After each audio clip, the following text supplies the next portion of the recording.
In the 1950s, Salvatore Sam Giancana became the leader of the powerful Chicago-based branch of the American mob called the Outfit that was created by Al Capone.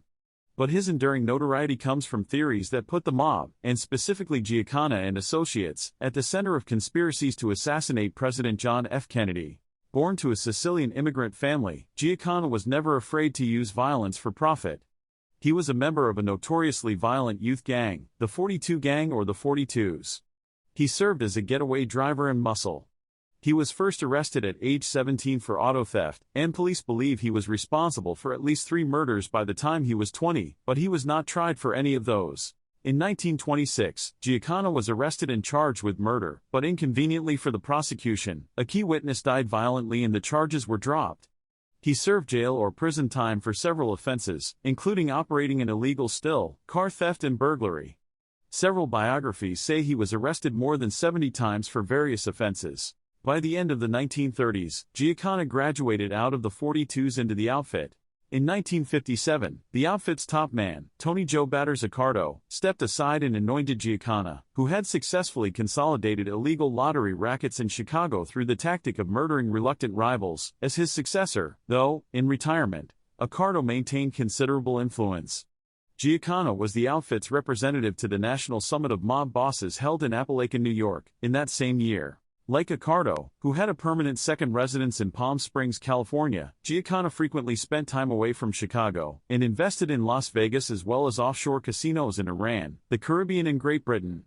Following the death of his wife, Angeline, in 1954, Giancana was linked to a series of attractive women, including the singer Phyllis McGuire and a call girl named Judith Exner, a woman who he allegedly would share with the future U.S. President, John F. Kennedy. It was Giancana's involvement with, some might say obsession with, politics that has provoked sustained interest in his legacy.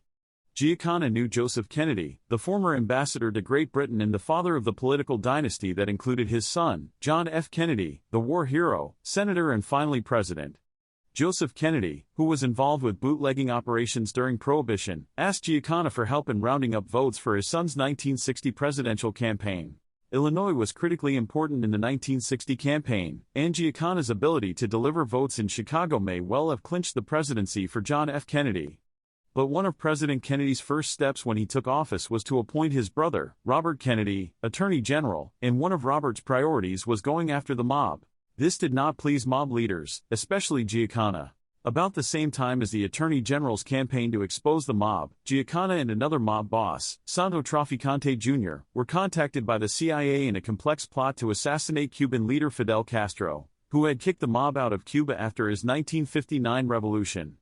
Chicago Outfit associate Johnny Rosselli, who also worked for Traficante and at that point was working out of Las Vegas, was the go-between for at least part of this effort. Then, on November 22, 1963, President Kennedy was assassinated in Dallas. The conclusion of the Warren Commission, created by President Lyndon Johnson to investigate the assassination, was that leftist loner Lee Harvey Oswald acted alone in shooting the president.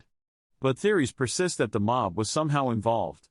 Many of them link Giancana to the conspiracy, ostensibly because of his anger over Attorney General Robert Kennedy's campaign against organized crime. However, very little hard evidence has been presented to show a mob-led conspiracy to kill Kennedy. In 1965, Giancana was jailed for refusing to testify before a Senate Committee on Organized Crime, and in 1967 the National Mob Syndicate, tired of Giancana's presence in the daily newspapers, took away his control of the Outfit. Giancana moved to Mexico, but returned in 1974 to testify before another federal commission, this one examining the CIA's efforts to kill Castro. While the reasoning is unclear, what happened the following year is not. Giancana, back in his Oak Park family home, had allowed someone he knew into his house. He was cooking his favorite meal of sausages when he was shot 6 times in the head, the first, apparently, from behind, a classic mob execution.